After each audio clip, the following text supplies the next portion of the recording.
Yesterday for you, scary, part of the job.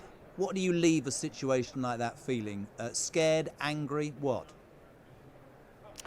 Well, I'm used to protests. Protests are quite legitimate. What happened yesterday was, I honestly think they weren't protesters. They were just morons.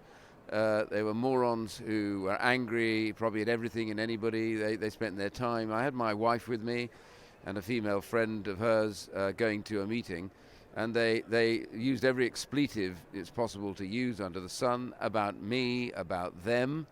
You know, the calling them bitches and then the C words and the F words, and I'm going to repeat them on air, and then they're angry about everything. And there was no theme to it. It was just angry Professional people protesting, who, Ian. well, Professional yeah, protesting. I talked to the police later, and they said to me they turn up in loads of places protesting against almost everything, from climate change to, I think as far as I can see, that's life one of the itself. things from an outsider's point of view, and you live it every single day. You know, so many of these protests that take place. Absolutely, you're right. We should be able to protest. Absolutely right. It's what democracy is about. But the way it happens now, incited by, I don't know, this desire to be centre stage.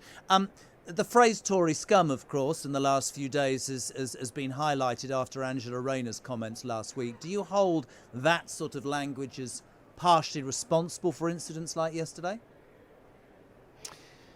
Well, I'm never one to point the finger at anybody, and obviously it's for Angela Rayner to decide whether, what she thinks about it, and you guys can ask her, I think. My main point is I personally take a very strong view.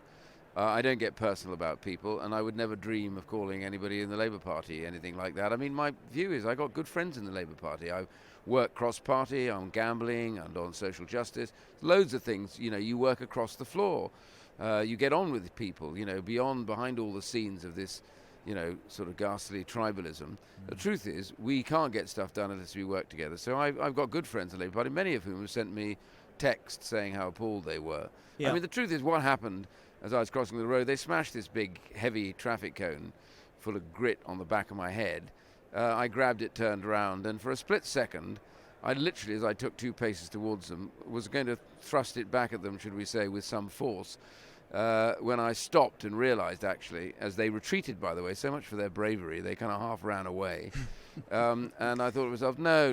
Bigger just story drop if the you cone, do that, and right? Bigger they did. story. I made a point before we Well, came I just on thought, air. no point really. No, I absolutely. just said, you're just. I Pointless. just said you're all pathetic, and I turned and walked on. And then for a split second, they didn't do anything, and then they followed me again. But I went into another place where I was doing a speech. So I just classed them as morons, and we should never ever allow political discourse and debate to be dominated by people like that. So Completely I didn't agree. feel. You answered your first question. I didn't feel scared.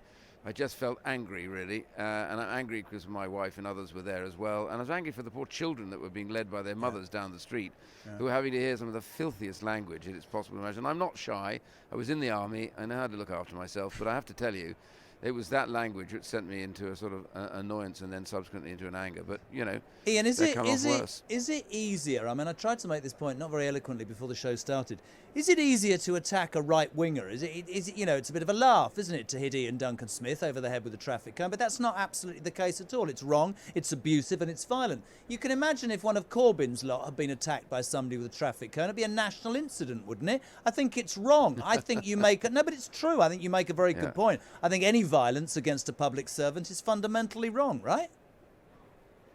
Yeah, no, absolutely. I think violence is the end of your argument.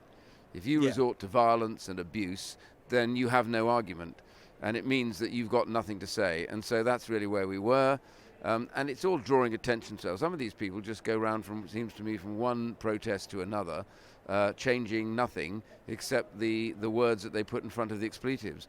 As far as I can see, this was your sort of rent-a-mob wandering around being angry.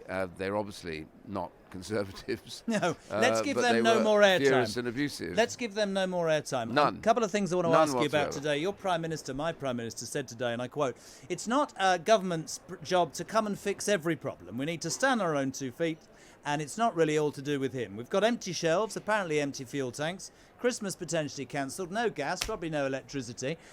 We're told it's the pandemic, we're told it's because of Brexit. Where do you stand on this? Do you think that's the correct response from a Prime Minister to say, I can't solve everything? Because I thought that was his job, Ian." Well, I don't think prime ministers can solve everything. People mostly solve their problems. Governments can help. That's the real trick. I mean, I trained as a heavy goods vehicle driver years ago, so Did I you? do know what it takes. You could have given the Yeah, I did, MP's yeah, job years up ago. and gone and applied. Well, I tell you what, I let the bloody, excuse my language, I let the license go about 15 years ago. We could have got But you I'm now one trying back. to get it back. I'm trying to get it back. Don't worry, I'm trying to get it done. Do But you... my point is that... Go on. No, I was going to say, the problem with the heavy goods vehicle driving has been known about in this country and elsewhere for a long time. Too many of the hauliers decided that they didn't really need to train British drivers any longer, and I had a set two with them when I was Secretary of State for Work and Pensions, but I bought 100 courses to prove them that they're going to be filled by British people who have driver's license, and we did, and they passed out. But they got addicted to the idea that, you know, you can make more money, it's cheaper if you get cheap labour in and you do it. And we've got to get out of this cheap labour addiction. You have to invest in training and invest in machinery and technology, because that's where the successful economies are going. And now that we're out of the European Union, we've got to do that, because we can't just keep saying, I'll get somebody in who undercuts everybody else. What we have to do is say, you do a good job, I invest in your training, you are more productive, you make more money for the company, you're worth more to me, and I will pay you. What would you That's say the to way the to people? look at it, and I think that's the start. Okay, what would you say to the people who say, you champion Brexit, you and those who did that and got this across the line are to blame for the crises which apparently seem to be heading our way almost on a daily basis? What would you say to that? Well, the main source and root of the crisis is the absence of heavy goods vehicle drivers. And I would simply argue, hang on a second, all over Europe there is a shortage of well over 400,000 lorry drivers. I mean, in Poland alone, where apparently we were going to look to get them from, there's a shortage of 128,000. In Germany it's going to rise from 60 to 178, I think, or 80,000. Every country in Europe is struggling. COVID punched a hole through training and testing. I think myself that we could have managed to get on with training and testing with properly separated people in the cabs with screens. You know, it was short-sighted, but it happened everywhere. This is not a Brexit issue. This is an issue to do with COVID and the short-sightedness of too many companies who have just been too addicted to extra labor coming in. There's equipment, training, technology. That's where we need to be, and we need to get on and make the work of being a driver a better, more palatable affair. You know, just constantly being able to have to sleep in the cabs, it's not going to work for people who've got young families and are going to be on the road I get a lot. that, but I'm going to Needs throw be this better- at you better because training. you're a very honest and straight guy. No empty shelves in Europe, but everybody who listens to this and is sending us messages say they're concerned and it's happening already here. Why none in Europe then? Well, there are actually. I've been looking at pictures of empty shelves in Europe.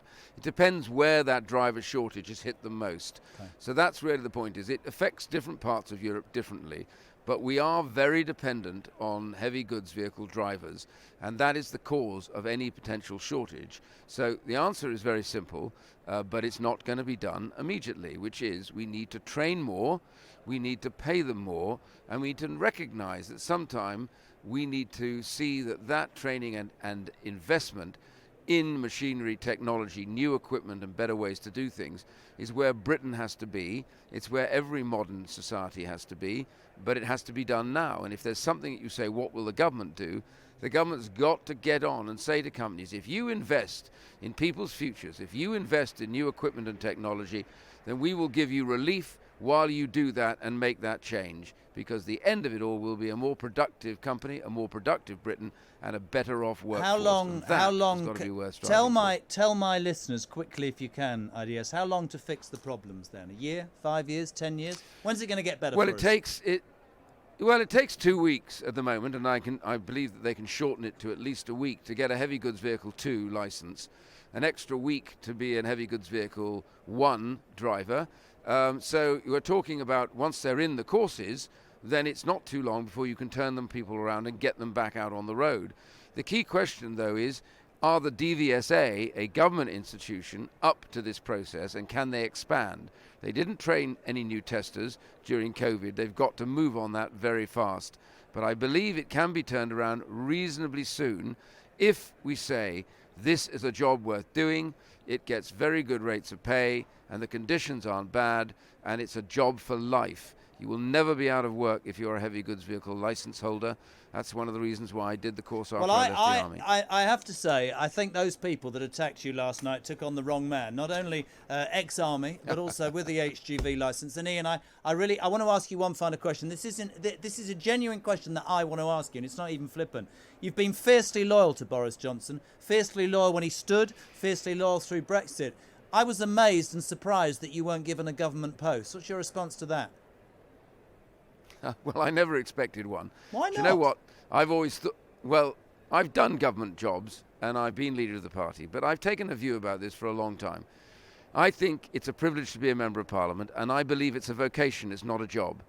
If you happen to end up in a government post, well, that's great, but that's down to the individual in charge. But the truth is you can achieve an awful lot as a member of parliament. And I say it's a vocation because it's not a career. You can't shift over, unlike if you're a manufacturer or a service provider or even a lawyer or something. You can't move to another company. You can't, negotiate a better salary. This is not there for a career. It's a vocation. If you think it's a career when you come into it, you'll just be disappointed. Iain? You're not disappointed if you believe you've got more to do and it's a privilege to be here. IDS, you are a legend. I truly, truly appreciate you being on Drive Time. Thank you so much indeed. Iain Duncan Smith, the exclusive that we got because of Verity on Talk Drive. Nobody else had him. That's why the news is late. So if you want to complain, phone Verity. News is next.